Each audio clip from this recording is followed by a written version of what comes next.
सच की आवाज news channel, दिखेगा वही जो दिखेगा सही। आप सांसद संजय सिंह ने बीजेपी पर गंभीर आरोप, बेरोजगारी, किसानी, शिक्षा, स्वास्थ्य के मुद्दे को दबाने के लिए धर्म के नाम पर झगड़े का खेल चल रहा है। इस साजिश में भाजपा की नफरती सरकार और तथाकथित धर्मगुरु शामिल हैं। साजिशों से सावधान नहीं हुए तो हिस्से में सिर्फ बर्बादी आएगी। जैन साथियों, कई बार जब इस देश में कोई मुद्दा, आम आदमी की जिंदगी से जुड़ा हुआ मुद्दा, नौजवानों की जिंदगी से जुड़ा हुआ मुद्दा सत्ता तक पहुंचने की कोशिश करता है, उसी समय कोई ना कोई एक नया विवाद देश के अंदर खड़ा कर दिया जाता है। और यह बहुत सुनियोजित तरीके से होता है, बहुत साजिश के तहत होता है। और ऐसे एक नहीं, अनेक उदाहरण आपको मिल जाएंगे। पिछले कई सालों से हम लोग देख रहे हैं, धर्म आस्था का प्रतीक नहीं रह गया। धर्म भगवान के प्रति श्रद्धा अपनी जताने का प्रतीक नहीं रह गया। धर्म झगड़े के लिए इस्तेमाल हो रहा है, लड़ाई के लिए इस्तेमाल हो रहा है, विवाद के लिए इस्तेमाल हो रहा है। हर त्योहार के पहले हम देखते हैं, ईद आए तो 10 दिन पहले से झगड़ा शुरू कराओ, 10 दिन बाद तक झगड़ा कराने का प्रयास करो। बकरीद आए, 10 दिन पहले झगड़ा शुरू कराने का प्रयास करो, 10 दिन बाद तक झगड़ा शुरू कराने का प्रयास करो। तो होली आए, दीपावली आए, कोई ना कोई एक विवाद खड़ा। नवरात्रि आए तो फिर मांस की दुकानें बंद करने का एक विवाद खड़ा करो, झगड़ा खड़ा करो। कांवड़ की यात्रा शुरू हो, उस दौरान पूरे देश के अंदर एक ऐसा माहौल बनाया जाए कि नहीं, अभी इस पे कुछ विवाद खड़ा करना है।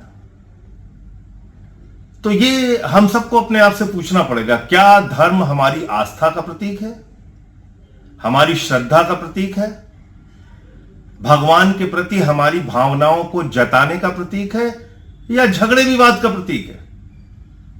अभी क्या हो रहा है आप देखिए, उत्तराखंड में नौजवान लड़ रहा है पेपर लीक के कारण कि भाई हमारे पेपर लीक हो जाते हैं, हमारी जिंदगी बर्बाद हो रही है, अब ये पेपर लीक का कांड नहीं चलेगा। उत्तर प्रदेश में हमने देखा, सिपाही भर्ती का पेपर लीक, दरोगा भर्ती का पेपर लीक, लेखपाल की भर्ती का पेपर लीक, शिक्षक की भर्ती का पेपर लीक, यहां तक कि पीसीएसजे यानी कि जज की भर्ती का भी पेपर लीक हो गया।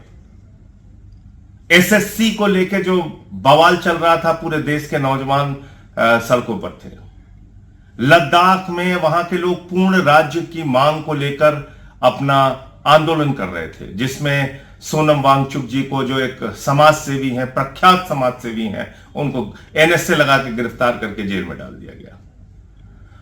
तो इस बीच हमारे गोदी मीडिया के जो बौद्धिक आतंकवादी हैं और जो हमारी भारतीय जनता पार्टी की नफरती सरकार है, उसको लगा कि ये सब कुछ अगर चलता रहेगा तो फिर हमारा एजेंडा कैसे चलेगा। क्योंकि बीजेपी को आपको ना तो स्कूल देना है, ना अस्पताल देना है, ना शिक्षा देनी है, ना रोजगार देना है, ना व्यापार देना है, सिर्फ आपको चौपट करना है, बर्बाद करना है। आपको महंगाई के नाम पे बर्बाद करना है, किसानी के नाम पे बर्बाद करना है, बेरोजगारी के नाम पे बर्बाद करना है, शिक्षा की बदहाली कर देना है, नमक रोटी आपके बच्चों को खाने के लिए देना है, अस्पतालों में बेड पे कुत्ते बिठाना है, टार्च में ऑपरेशन कराना है, आपको बर्बाद करना है बीजेपी को। तो इसलिए उनको लगा कि अरे ये तो पेपर लीक के मुद्दे उठ रहे हैं, अब लद्दाख के पूर्ण राज्य का मुद्दा उठ रहा है, एसएससी को लेके नौजवान सड़कों पे आ गया, ये सब कैसे चलेगा, तो कुछ शुरू करो। तो उन्होंने प्लान किया ये, और मैं जिम्मेदारी के साथ ये बात कह रहा हूं, उत्तर प्रदेश में जो माहौल बिगाड़ने का काम धर्म के नाम पे अभी शुरू किया गया है, ये सरकार की गहरी साजिश का हिस्सा है, गहरी साजिश का हिस्सा है।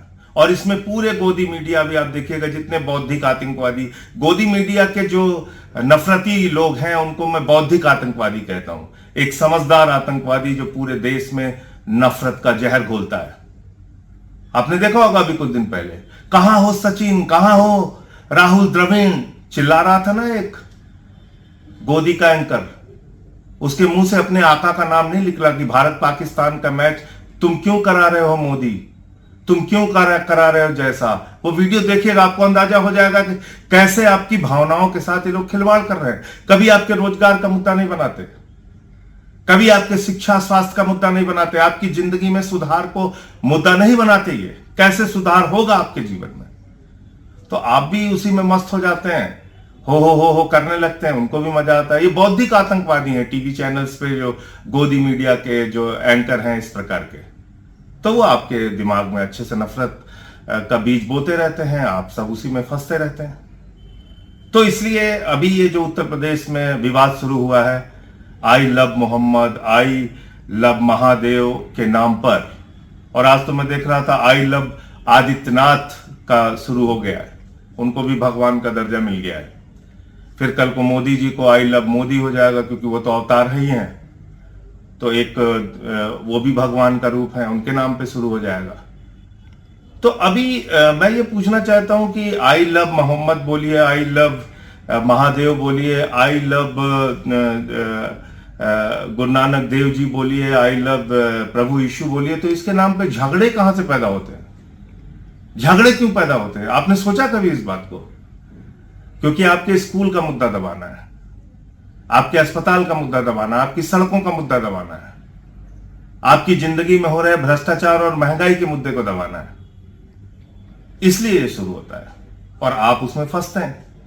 तो ये अब आपको तय करना है, इन झगड़ों में आपको फंसना है या नहीं फंसना है, क्योंकि धर्म आस्था का प्रतीक हो सकता है, लेकिन अगर कुछ अराजक तत्व, चाहे वो मुसलमानों में हो, चाहे वो हिंदुओं में हो, वह किसी भी धर्म में हो या किसी भी जाति में हो, अगर वो समाज का माहौल बिगाड़ने का प्रयास कर रहे हैं और भारतीय जनता पार्टी की सरकार उनके साथ खड़ी हो रही है, तो इसका मतलब ये समझ लीजिए कि आपकी जिंदगी के जुड़े हुए जो मुद्दे हैं उनको दबाने की ये साजिश है, और आपको कभी भी कुछ नहीं मिलेगा। मेरी बात बुरी लगे तो माफ कीजिएगा, ना शिक्षा मिलेगा, ना रोजगार मिलेगा, ना अस्पताल मिलेगा, और ना ही आपकी किसानी की जो समस्या है उसका समाधान होगा, क्योंकि वो जान चुके हैं कि वोट तो आप झगड़े के नाम पे देते हैं, वोट तो आप इन्हीं नफरतों के नाम पे, हिंदू मुसलमान के नाम पे देते हैं।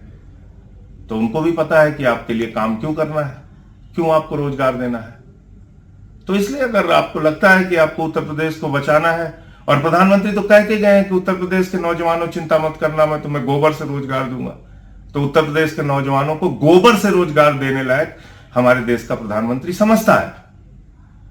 तो अगर आप लोगों को लगता है कि इन्हीं सब मुद्दों से आपकी जिंदगी में सुधार होना है, इन्हीं सब मुद्दों से आपकी जिंदगी में बदलाव होना है, तो आप इन्हीं झगड़ों में शामिल रहिए, आपको मुबारक हो। लेकिन अगर आपको लगता है कि वास्तव में अब इनको रोकने का वक्त आ गया है, इन विवादों से कुछ हल नहीं होना है, और आपकी जिंदगी के जो मुद्दे हैं वो राजनीति के मुद्दे होने चाहिए, वो सामाजिक चेतना के मुद्दे होने चाहिए, वो मुद्दे आपके संघर्ष के होने चाहिए, वो मुद्दे सरकारों को सुनाना होगा, समाधान करना होगा। अगर आपको ऐसा लगता है तो आगे बढ़िए, आवाज उठाइए और इन झगड़ों से अपने आप को बचाइए। जय हिंद।